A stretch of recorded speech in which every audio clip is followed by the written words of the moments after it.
Artiste plasticien, designer, accessoriste de mode et surtout auto-entrepreneur. Telles sont les multiples casquettes de Zoul, installées depuis quelques années dans son atelier de création situé au cœur de Cotonou.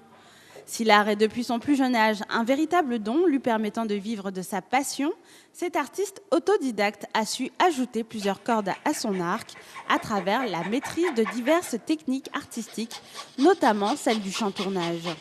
Pour les portraits, je pars de la photo de la personne. Je redessine sur du compte plaqué que je découpe. La technique, c'est le chantournage.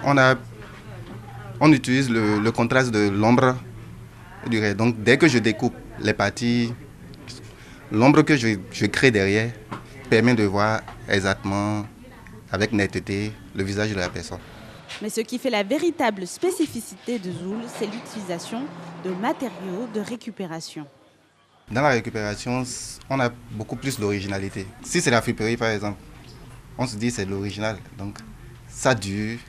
La finition, la personne utilisera ça pendant longtemps.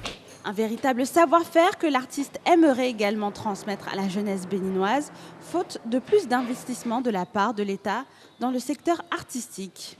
En effet, depuis l'avènement du gouvernement Talon, le budget alloué à la direction du Fonds d'aide à la culture est passé de 5 milliards de francs CFA à 2,3 milliards de francs CFA, une baisse drastique de 52% par rapport au gouvernement précédent.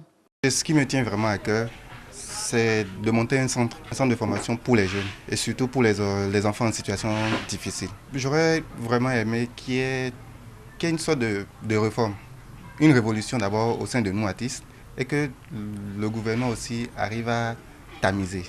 Et pour ce qui est de surfer sur les tendances, l'artiste s'improvise également à ses heures perdues businessman, proposant à sa clientèle des accessoires aux imprimés wax, valorisant ainsi le tissu africain, aujourd'hui véritable tendance de mode à travers le monde. Quand j'ai remarqué la tendance, je me suis dit, tiens, voilà quelque chose par lequel je peux aussi m'affirmer. Et j'ai essayé, ça a pris. Aujourd'hui, je suis content.